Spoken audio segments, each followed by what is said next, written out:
This is Daily Blast Live. We're talking about what you're talking about.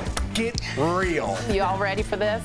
Dun dun dun dun dun. No. Y'all, just stop. This is a sham. Whoops. Welcome to DBL. Happy Friday, everybody.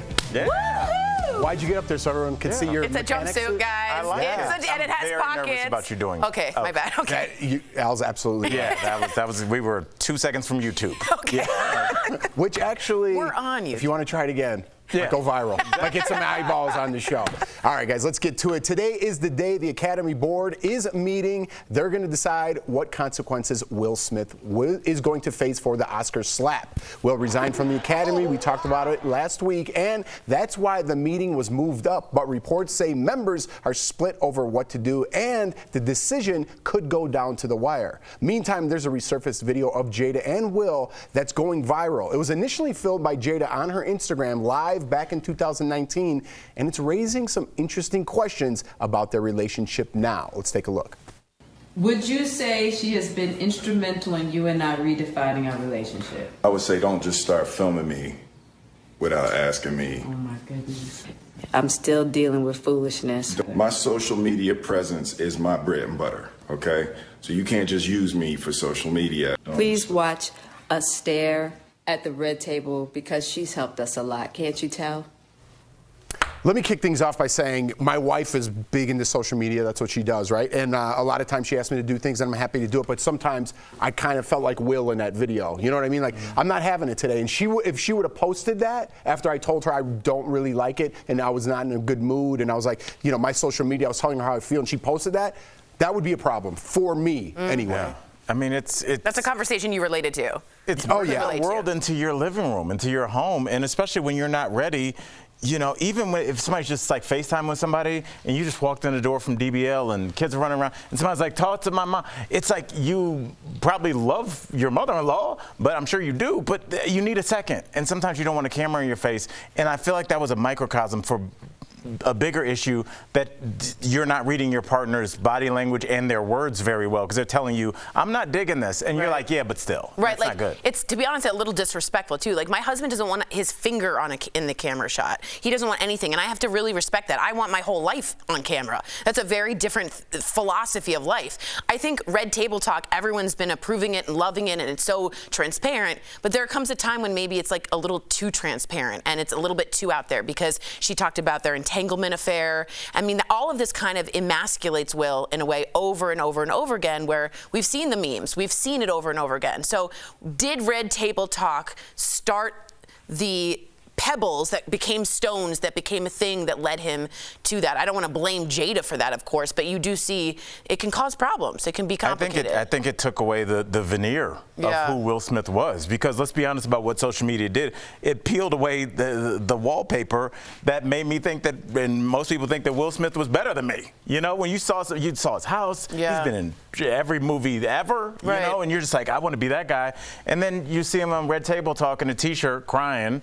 You know, and you're just like, demystifies, it's just like, it just kind of it took a lot of the mystique away, and I don't think he can ever get it back. And I don't know, Jeff, if that smack was an attempt to get some of it back, or if it was just the powder keg that just finally he reached a boiling point. Yeah, there's other videos surfacing out there, or people are going back and reanalyzing how they viewed it in the first place, and maybe why Will did what he did, because it was so outrageous, whether you believe that or not. It was outrageous, so something led to that moment, a powder keg moment where he popped, right? And I think a lot of people were applauding them for their honesty, and they kept it rolling, but now looking back, like you said, with a different lens, it's like, listen, I don't want to go in people's bedrooms. You shouldn't go in people's bedrooms. But if people are putting it on the internet and have a show specifically talking about their bedroom, I think you're allowed to talk about it. And for me, being a family man and a one-woman man, I don't think it's cool. People are like, yeah, have threesomes. Do whatever you want. It's good for your relationship. I don't think so. I said that off camera, Jeff. But I'm just speaking for me. I'm not judging them. I'm not speaking for them. That's for me. But at some point, if my wife was on the red carpet with somebody else, 20 years old, and I don't know how, maybe I would feel the same way. Yeah, that's a rough one. Again, no excusing the violence that we all saw, but I think this helps, this puts some pieces into place. Yes. All right, Kim Kardashian, or It's just programmed in there. The Kardashians made their, I just saw Kardashian and I was like, Kim Kardashian has red lipstick. Okay. Made their way to the red carpet. Hey, red. See, it is in there. It is in there. For the premiere of their new show on Hulu, Kim and Pete made their first official debut as a couple. Kim wore this form-fitting silver gown, while Pete kept it casual with a blazer, white t-shirt, and sneakers. What did they eat? Do we not have that information? It was a family affair with Khloe and Kourtney bringing their kids. Kourtney also posed on the red carpet with Travis Barker and his kids. And Kourtney's ex, Scott Disick, showed up with his new girlfriend, model Rebecca Donaldson. All right, he had to bring somebody, right? Yeah, he did. That was Tori. That was me. Sorry. I'm losing my job over. There you go. There you go. Kim also revealed how the new show is going to be different than the old one. Let's watch. What's different is that it's like each sister individually, where before you used to see us only together as a family. Our journeys individually and like what we do every single day. Wow. Yeah, like Very futuristic outfit. Very. She's very into that silver I'm from the future look, which is great. If you watch the Kardashians, it's a lot of them having lunch and salads together, like over and over and over, and Kourtney being like, I don't know, and it's the same scene over and over again. This is going to be different. They're going to have watermelon. No, they aren't going to be together. And a lot of the time in the later episodes, Kourtney herself is like, I don't want to be dragged to this meeting to be on camera for nothing. Like, it was like they kind of forced each other to always be together, and the family was like, I have things to do, and Kourtney wasn't into it. So I think this will fit their lifestyle a little bit better because they are more independent, and definitely we're going to see Kravis, that's the Kourtney and Travis, do their thing. And Pete is brought up a lot, and I'm excited to see that. I was the one who told you guys it was not real. I owe you a sandwich. Yeah, I apologize. From day one. You owe me a franchise. It's been 5 years of sandwiches building up. I appreciate you giving us our flowers for predicting that, even though we were maligned at the time. You were maligned. And I actually want to ask you this because you have watched the show a lot. They're saying this is going to be individuals, but you need like a catalyst to kind of drive scenes and make it interesting. Do you think they're going to be interesting enough to their viewership as individuals to push this show and have the same popularity, or do they need each other to kind of bounce off and argue with? I don't think they need each other anymore, because like Kendall's doing supermodel things. You want to follow that. You want to follow Kravis. You definitely want to see Pete Davidson, and even Kris Jenner and her relationship is being brought up with Corey. So and her new haircut. And her new haircut, which is like fabulous. mind blowing. Yeah. So I think they really, this will be much more suited to their real life instead of faking eating lunch every day with their sisters. There's a storyline. Yeah, definitely. A lot of people want to see how that unfolds. And some new blood as well. Some new blood, that's right. When you said catalyst, I thought you were going to say catalytic converter for Tori's offer. I thought you were going to go there. Fonz over here. Good old, come to my auto shop. Good old, come to my auto shop. Yeah, that was what I said. Mother's Day is around the corner, and if you're looking for some wildly inappropriate gifts for mom, Gwyneth Paltrow has you covered, Tori. GP. She's back with her Goop Mother's Day gift guide. I feel like the more Tori hates it, the more Al likes it. I love GP. First, nothing says I love you, Mom, more than a lamp. This wellness lamp sells for $750. What? You can get that at IKEA for $12. Tori, it's a conversation piece. No, it's not. Yes, it is. Let me rip through these. Let me rip through these because I want you guys to go at it. Okay. How about this designer water pitcher for $731? That's one expensive jug of Kool-Aid. Where'd the one come in? We also have a premium beach umbrella for $299 for some luxurious shade. That's what you get if you showed up to the beach with that. Gwyneth is also promoting a 1-hour tarot reading card with Birch Witch. No, Birth Witch. A birth witch. You're like a person. I was like, what the hell is that? Like Wheel of Fortune when you get it, but you say it wrong. You're like, I'd like to solve. Oh my gosh. Okay. The tarot thing threw me way off. I thought it was going to be something exotic. You know what I mean? Like with the wood. So. Yeah. All right. I'm an idiot. Jewelry is also a big seller, but what about a moonstone Shaka bracelet? Chakra. Dang, for almost $8,000. Oh, Good my goodness. Lord. Oh, no. But you can justify an $8,000 bracelet. You can justify expensive jewelry. Al, I can't justify. That didn't even have a good clasp on it. I can't justify any of this. All right, hold on. We're not done. Since we're splurging, there's also a wood-burning hot tub for $5,800. Wait, what? Yeah, you actually burn the wood where you can't control the heat of it, and you scald your skin. It's a great idea. Okay. Yeah.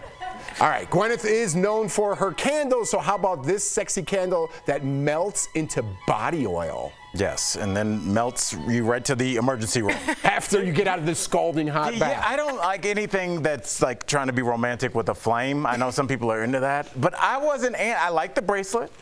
Well, hold on, there's more. I thought there was like 2. No, this goes on forever. This is like a Kardashian story. And if that wasn't weird enough, we can't show you, but Gwyneth is also promoting an array of personal massagers. That's even in quotes. For mom. It's sure to get the kinks out. I think we all know what you're saying. Do we? Yes, I think it's. Yeah, well, you put it in air quotes, literally. But yeah, I mean, it's like. Is it like a dirty massage? No, it's something for their pleasure.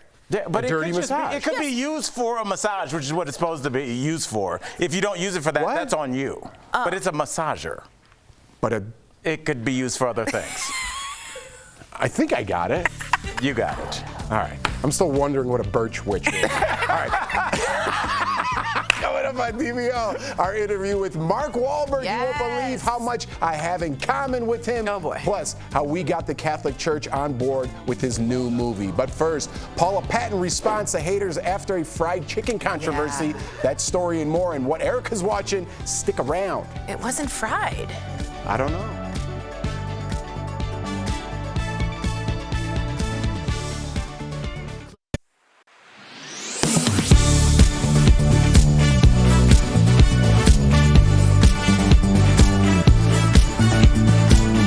Is it on purpose? We're talking about the seasoning. I didn't see the fried chicken debacle. Yes. Paula Patton, you know who she was married to? Robin Thicke. You know what? Give me a second. Robin Thicke. Yeah, I think fried chicken, it's like anything that you She fry got blasted for, real, for this, y'all. It should. Did she do it on purpose? No, she was doing a video of her famous fried chicken. But again, she wetted it, didn't season it, and then when it was in the oil, she made it, and then she put seasoning in the oil. It was very strange. Sorry, have you ever made fried chicken? No, but my father's Southern from South Carolina, and that's his all-time favorite food, that and collard greens. Yeah, it's that Southern comfort food. Like my mom lives in South Carolina now, and George's family's from North Carolina. Yeah. Yeah, it's just like. Does she like fried chicken? She likes all that stuff. I'm not a big fan. Yeah. Really? It's super fattening. So if it's not your favorite thing. So, quick little story. I won't even say who was dating. Whatever. I was at Jordan's house and this man was there, and her mom was dating this guy. Okay. Whatever. And so he's like, hey, I made you some sandwiches, and it was ham, like ham with buttered biscuits, and I'm not a big biscuit guy either. Yeah, neither am I. So it's biscuit with butter. I mean butter, and the meat was so salty, and I just like met him. I'm like, oh, these are great, and I choked it down. You know, I'm like, this is great. He's like, dude, have another one. I'm like, listen, man, I gotta be honest. That was the saltiest thing I've ever eaten in my whole life. And he was kind of like, he's glad I told him, but he was kind of offended. He was kind of offended. Yeah. Oh yeah, salt's a big thing. It's like you forget how regional food is, and like when we were in South Carolina, I don't know, maybe about a year ago, we were there, and just going to eat. My girl got a club sandwich, which is like, oh, whatever, club sandwich. It had, we counted, there were 18 pieces of bacon between all the. That's a full pig. It was just so much food. I was just like. Yeah, it's different portions. It was it's a culture. I lived in Mississippi for a while. Like it's a food-based culture. Yeah. Same with Kentucky. Yeah. Like people come over. I'm bringing my pulled pork on Saturday, and like they cook it all morning. It's a thing. And when I was just in Georgia, I'm like, yeah, can I get like, okay, can I get like egg? Yeah, she hates us. Are you leaving? Yeah, I'm leaving. You know, I got like a low calorie.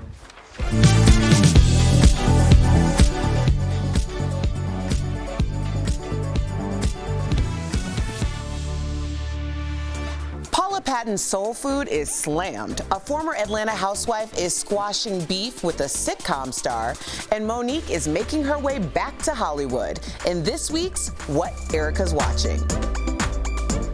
Now, first, people are calling Paula Patton a hot mess when it comes to frying chicken. She shared her mom's special recipe, and I do mean special. She's seasoning the chicken in hot grease. I start to dust it with the Lorry salt, right? That's a good color. All right. So now we repeat. Now, Paula says that she's open to other people's recipes, but I suggest she keep her family's secrets. You know better, Paula. Next, Cynthia Bailey has made up with a former castmate who's not a housewife. She and Todd Bridges were housemates on Celebrity Big Brother. However, the two stars fell out after Cynthia voted for fellow Bravo housewife Teddy Mellencamp instead of him. With all due respect, in the street, you cut my throat, I cut yours. And all due respect, in the street, honor your word. Now, all is good in the hood. Now, Cynthia recently posted this pic with Todd. And she also told Andy Cohen this. It looked like you worked it out, though, right? We did. We worked it out in the end. I apologized. He apologized. And, you know, he's my brother now. He's like my spades buddy. And we're good. Housewives know how to stab backs for more camera time. That's why Cynthia made it to the finale and finished in 3rd place. But good luck with that spades game. Well, Fitty might just have worked his magic stick. He promised to get Monique uncanceled from Hollywood with or without an apology from Precious director Lee Daniels, or Oprah, who she says blacklisted her. However, the 13-year-old feud between Monique and the director behind her Oscar has come to a peaceful end. Here's his apology. I am so sorry for hurting you in any way that I did. Y'all, she was my best friend. My best friend. Y'all think that Precious was just, that was God working through both of us. Now, isn't that precious? Things are moving awfully fast. Monique has already been cast in his latest project, Demon House. Share with me anything that catches your eye by using the hashtag DBL Erica Watch. We'll be right back.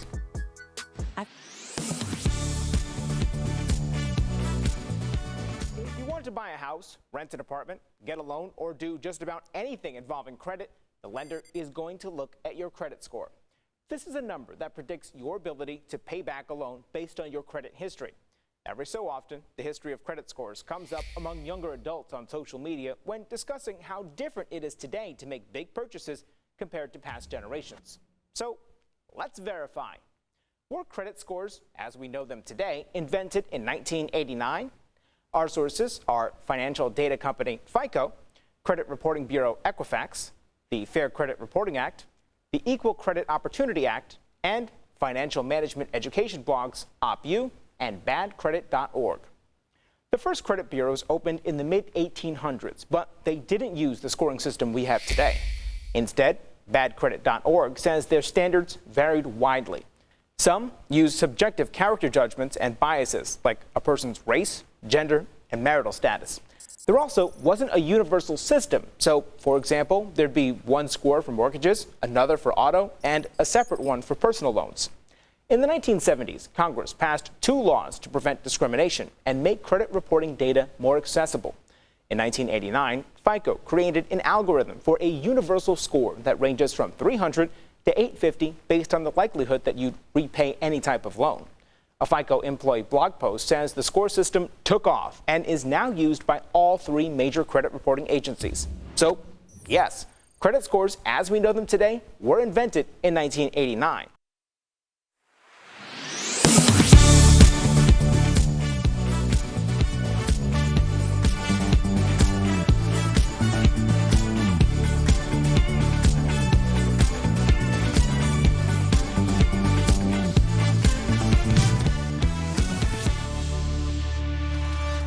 Earlier, we sat down with Mark Wahlberg to talk all about his newest passion project, Father Stew, and how he gained over 30 pounds for the role. Want to know if he'll ever do it again and maybe see Mark and I become best friends? Take a look. I thought it makes sense being back here to do this. Your son is about to make a huge mistake. Well, I'm going to be a priest. For Halloween. Mark, what a story, a true story. I feel like now more than ever, everybody needs to hear this. What drew you to this story, and why did you personally want to be a part of it? You know, I had heard the story on a number of occasions, and one time when my parish priest was pitching me this movie, it just registered. And then I realized, oh my God, I couldn't find a single reason not to want to be a part of it. My own selfish reasons as an actor, my looking for and desiring to find new ways to give back and share all the wonderful things that my faith has done for me and encourage people to pursue their own, wanting just to do more God's work, knowing that all of this success that I've had and all both personally and professionally was not to just kind of go off and live happily ever after. It was to kind of go back and to do more and to be challenged. And it's so much more meaningful and so much more fulfilling. And the movie, the response has been overwhelming. I mean, everybody is touched by it in their own personal way. I know we're dealing with COVID and we're in uncharted waters and we're all in it together. And the difficult things are much easier to deal with, you know, God in your life for sure. Amen. Man, you and Jeff over here are like two peas in a pod. It's not like we have the same birthday mark or anything. You do? Yeah, we do. Oh. June 5th, buddy. Rocket really? Strong. That makes so much sense. Yeah. Mark did not know that. He did not know And that. am I also hearing a bit of a Boston accent there? Chicago. I love Chicago too. We have a lot in common there. Well, we're going to have some more in common. I was raised Catholic, Mark. I'm a faith-based family man, as I know you are. But there's some shame. We do this show every day. There's some shame surrounding the Catholic community. Are you trying to shine a positive light on Catholics or Catholicism through this film? I ain't giving up on you.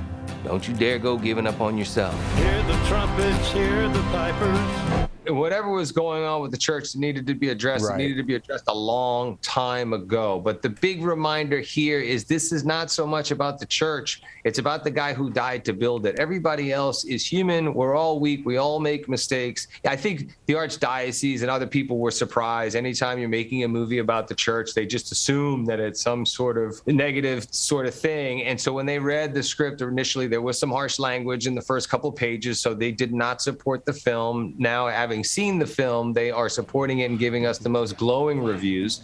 But, you know, look, we are all about change. We're all about inclusion, bringing everybody together. And most importantly, we are not the judge. So we need to give people the benefit of the doubt. We need to love people, accept people, and empower people to be the best versions of themselves. Well, Mark, we've seen your posts on Instagram, and I'm sure you're getting a lot of questions about how you had to gain weight for Father's Stew and then lose it. Is this something that you think you'll ever do again for a movie? It takes discipline. Yeah, how much stress is it on your body? That is a very good question. You're not supposed to do it at my age, I will admit. I'm 50 years old. I'm definitely into the third quarter, maybe even looking at the fourth. God, only God knows. But that being said, it takes a lot of discipline. And it wasn't like I just did it as an actor to say, well, if somebody gained 25 pounds in 2 months, I gained 30 in a month and a half. It was really just about Stu's journey. And when he got sick and his physicality started to deteriorate, his spirituality soared. And it was such a part of the arc of the character and the journey to showcase that what IBM can do to people, but how he handled it with such grace and dignity at the same time. So I would not want to do it again. To answer your question, it was very difficult. I'd lose weight is a lot easier only because, you know, that's just a mental challenge. You just say no, you just be disciplined. But to eat when you're already stuffed and have to more and just continue to stuff it in, that's a physical challenge that is only for the Cody Chestnuts of the world. That's not is not for me. Well, Mark, congratulations. Yes. I would say to our viewers, this is a must-see movie. Thank you so much, Mark. DBL Nation, do not miss the premiere of Father's Stew exclusively in movie theaters on April 13th. We'll be right back. Thank you so much. Thank you, guys. God bless you. I appreciate it. You Bye, too. guys. Promotional consideration is brought to you by...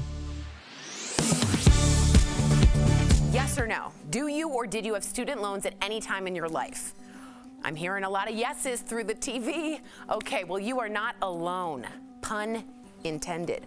Over 44 million Americans have student loans, which now totals over $1.5 trillion. Yes, trillion with a T, as in Tori, you must be joking. I'm not. So how did we get here? Let's learn a little bit about the history.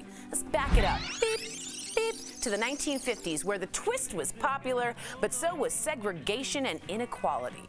So the government helped students with college through programs like the GI Bill, but the students being helped at the time were mostly white and male. Black, brown, and female students had very little access to these benefits. So in 1965, President Lyndon B. Johnson decided to do something about it and passed the Higher Education Act, which was supposed to open the doors to minorities and women. Instead, it actually opened the doors for predatory lending that, yes, satisfied the universities, but not the students. Because all of a sudden, the financial burden now landed directly on individuals and their families to pay off these private and federal loans. In 2006, debt grew enormously, and today, most students are literally drowning, with an average debt exceeding $37,000. The amount to pay back is a lot of the times unachievable and totally unsustainable. Check this fact out. Barack Obama had just finished paying off his student loans when he became president at the age of 47. Finally, the government took notice and stepped in, and since March of 2020, or the pandemic, there's been a pause or a freeze on paying back student loans, including the interest. Both President Trump and President Biden have extended this freeze multiple times, and just recently, the freeze was moved to the end of August of this year, which is good. But is it enough? Well, get this. During his presidential election, Biden ran on this issue, and he promised to forgive or cancel student loans up to $10,000 per person. In theory, canceling that amount of debt would essentially help an entire group of people with financial stability. But Biden has yet to act. Is he biding his time? Thanks. And this inaction has gotten the attention of younger voters who Biden desperately needs. Because knock, knock, who's there? Midterms. Oh, yeah. If Democrats lose young voters, they may lose the midterms in November, which means losing control of the House and the Senate. And Biden would then be looking at a very steep uphill race if he continually refuses to act on issues like student debt. Now you know. This April, connect with Al, Tori, Erica, Jeff, and Sam. Oh my gosh, I love it. Dynamic discussions. You pick and choose your freedom of speech. Can I finish? Passionate emotions. Let's start putting our money where our mouth is. but you Get real. And bringing all the fun. In the words of Al Jackson, this is banana grass. I love it. Real conversations are on DBL. I love this story. That's why you watch every show. DBL, all new every day.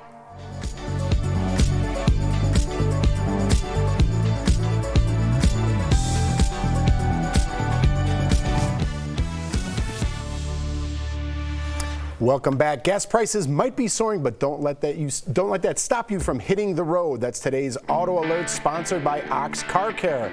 Experts say, I'm going to make this Tori's ringtone when she calls me.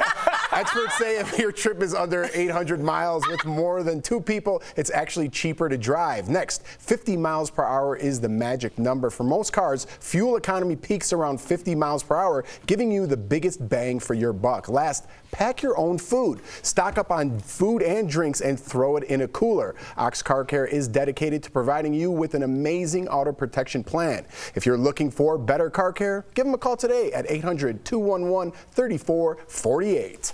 Also, if you can, just make sure about the carburetors and the windshield wiper fluid. That's great advice, Tori. I mean, you can't pay enough for a good, honest mechanic, so thanks, Tori. We need more people like you out there. I would Come go on to over a mechanic's place. Tori's Car Shop. You need to work It'd the be name in a worse little bit. shape than you brought it in after an accident. We'll see you guys on Monday. It'll be good.